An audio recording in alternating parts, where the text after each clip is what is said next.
This is the second day of notes for Advanced Functions and Modeling Unit 5 on exponentials and logarithms. We're still working on exponentials today. We actually just watched a video on the Challenger explosion back in 1986. The thing that caused the Challenger explosion was some O-ring failure, and O-rings are basically little things that help seal up different sections of the engine. They can use to be lots of different things, used for lots of different things, but that's what they did specifically on the Challenger space shuttle. So we have a problem here. It says that f of x is equal to 13.49 times 0.967 to the x minus 1, and that this function models the number of O-rings expected to fail at x degrees Fahrenheit. Okay, so if you notice, that actually implies that the colder it is, the more O-rings you'd expect to fail. Now, I don't actually know for sure exactly why that's true. My guess is because the hotter something is, the more it expands, and since it's used to seal something, that's probably what's going on. You want it to expand so it keeps the seal.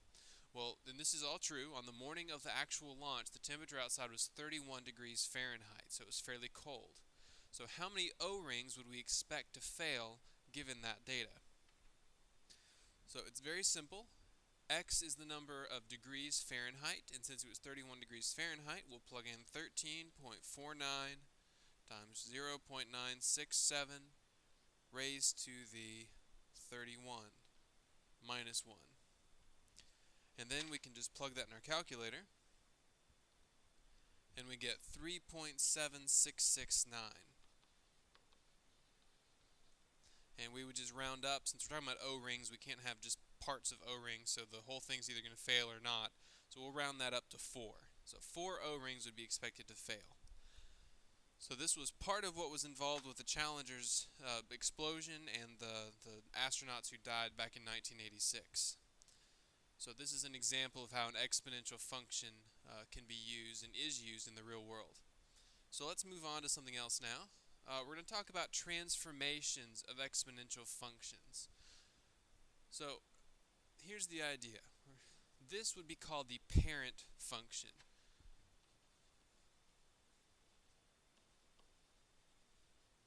In just a really simple sketch, it would look something like this. One thing about parent functions is they should, at least for exponential functions, they should always hit the point 0, 1. And the reason for that is if you plug 0 in right here, you get 2 to the 0. Anything to the 0 power is going to be 1. So that's why if it's just a normal parent function, that means there's nothing extra going on, it's just the 2 and just the x, then it should pass through the point 0, 1. And what we want to look at is how doing different things to the equation actually affects the graph. So first we're going to look at 2 to the x minus 1. So we do 2 raised to the x power, and then we subtract 1 from that answer. This actually shifts the graph down 2 units.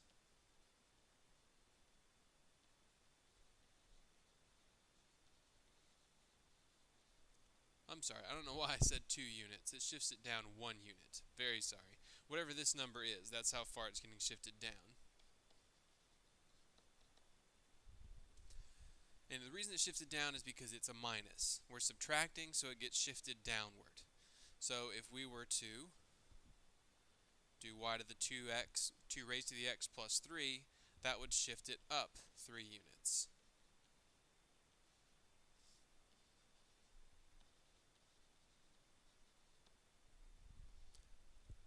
So as you can see, we're adding and subtracting here to the entire equation.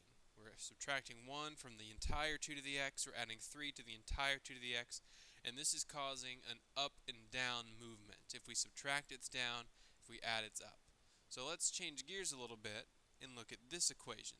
If you notice here, we're not doing it to the entire function, we're just doing it to the x value.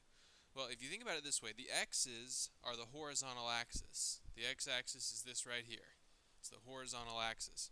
So changes to the x should move us left and right instead of up and down.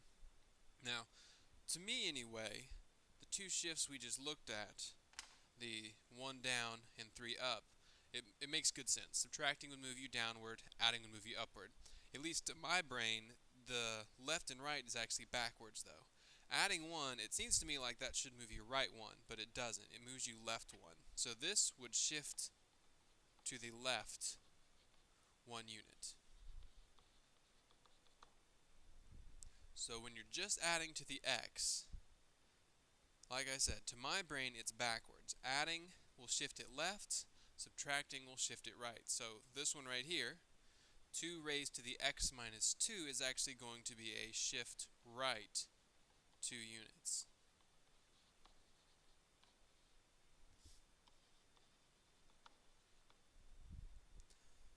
So just to give you a quick picture of what this would look like for our graph. 2 to the x, again, our parent function would look something like this, and it would hit the point 0, 1. If we look at the last one we did, 2 raised to the x minus 2, we said that should shift us to the right 2 units. So I would just focus on this 0, 1. This 0, 1 is now going to become 2, 1 because it shifted to the right, and we would get that. So if we were to put them on the same graph, let's just make 2 to the x red, so it looks like this, we get a result something like this. So you can see that it's been shifted to the right 2. Okay, so there's one other change we need to focus on, and that's reflections. Reflections. Okay, 2 raised to the negative x. This creates a horizontal reflection, and I'm going to draw that so you can see the difference. Okay. On the last slide I used 2 to the x is red, so we'll do that again here. 2 to the x looks like that. 2 to the negative x would be like that. So you can see it flips it over horizontally, so it's like a left-right switch. Okay, whereas on this next one, negative 2 raised to the x, it is a vertical reflection.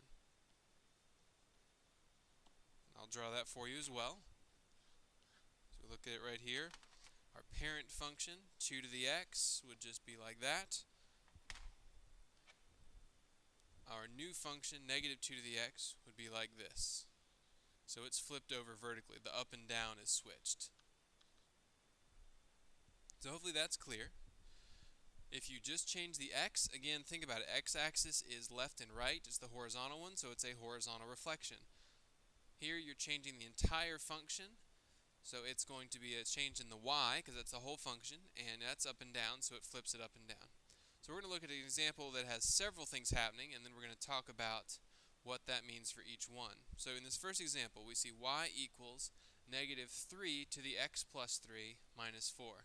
In this case, our parent function would just be y equals 3 to the x. So the parent function, we'll just write that over here, y equals 3 to the x. Parent function, y equals 3 to the x. And we have several things going on here. We have the negative here, we have the plus 3 here, and the minus 4 here. So there's going to be 3 different changes that occur. First of all, that negative applies to everything, or let me put it this way, it does not apply simply to the x. So that means it's going to be a vertical reflection just like the one you see right above it, right here. So first of all, it's reflected vertically. Second, we have that plus 3 up in the exponent. So the plus 3 is being applied just to the x. That means we're dealing with a left and right shift. Plus 3 is going to be shifted to the left. So shifted left 3. Remember, plus is a left shift, minus is a right shift, at least up in the exponent with the x. Now we have negative 4. We're subtracting 4 from the entire thing. So that means it's a vertical shift. It's going to be moving up or down. And since it's minus, it's going to be moving down 4 units. So again, 3 changes. We're being reflected vertically, shifting left by 3, and shifting down 4. Let's do one more example. That's this one right here. In this case, our parent function is y equals 4 to the x. So the parent function, y equals 4 raised to the x. Okay, and we have three things here as well. We have the negative in front of x, we have the minus 2, and the plus 7. So just quickly, the negative in front of the x, that's going to be a horizontal reflection. So you could say it's reflected horizontally or that it has a horizontal reflection. The minus 2 means you're going to shift right 2 units. And the plus 7 means you're going to shift up 7 units. Okay, that is all. If you missed this, the homework is on page 382, number 1 through 10. Those are just plugging it into your calculator. It's very simple. And then 19 through 24 and 25 through 32, you'll be working with the graphs. On 19 through 24, I want you to do their instructions, do exactly what they tell you to. But on 25 through 32, don't look at their instructions. I just want you to use those equations to describe the transformations that are happening.